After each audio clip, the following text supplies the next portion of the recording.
Achievements of King Solomon. He built a beautiful temple in Jerusalem for the worship of Yahweh.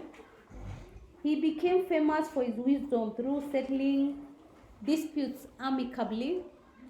He organized a civil administration, that is, he improved tax collection.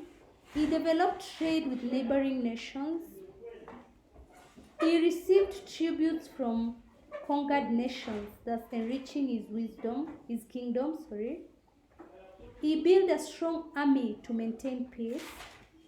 He housed the ark in the temple. He was a diplomat. He composed proverbs, which were considered the wisest sayings in the Bible. Another achievement is that he built a magnificent palace to live in.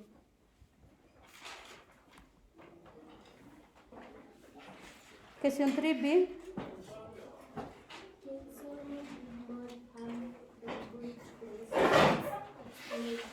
Yes, here you're supposed to, when you're told King Solomon did more harm than good to the Israelites, explain, you're just being told to outline the failures of who?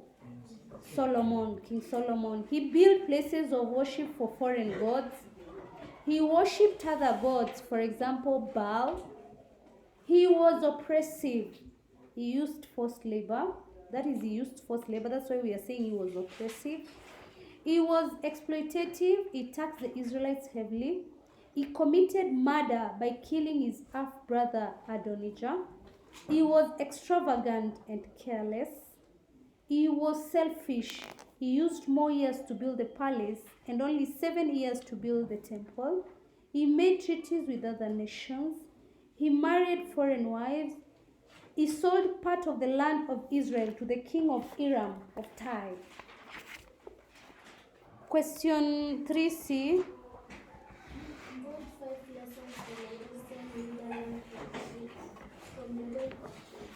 Yes, lessons Christian leader learns from the reign of King Solomon. Leaders need to fear God to avert chaos. Leaders should show respect to life and property. Leaders should not accumulate property at the expense of the majority, as Solomon did. Leaders should maintain morality in sexual matters. Leaders should have an established administration. Leaders should not be extravagant and careless. Leaders should be development-oriented, yes.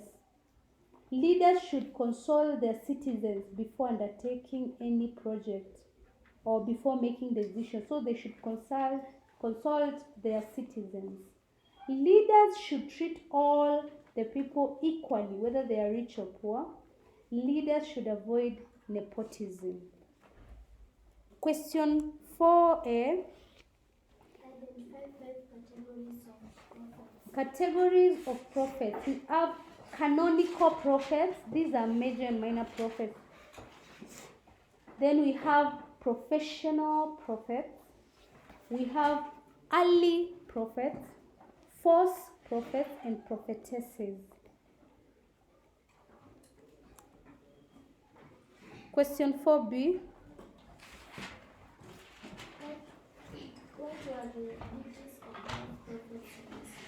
Duties of God's prophets in Israel. They anointed kings to rule. For example, Samuel anointed Saul. They communicated God's message to the people. They guided people according to the covenant way of life. They condemned the evil deeds in the society. They warned people on God's impending judgment and punishment. They revealed God's nature and will to the people. They assured people of salvation despite God's judgment. They acted as conscience of the kings and people. They offered sacrifices to God. They foretold the future events. And then they gave the people messages of hope. For example, those prophets who gave messages of hope are Amos and Jeremiah. Question 4C. How would your church distinguish between false prophets and false prophets from true prophets? How a church would distinguish false prophets from a true one? Would. So, false prophets would speak to please the people, while the true ones would speak the truth. So, speaking to please people and speaking the truth. False prophets would say only what people ears itch to hear, while the true ones would speak what ought to be said. What people's ears itch to hear, while the true ones would speak what ought to be said. False prophets would prophesy for commercial gain, while true ones would prophesy because it is their duty to prophesy. So commercial gain and duty to prophesy.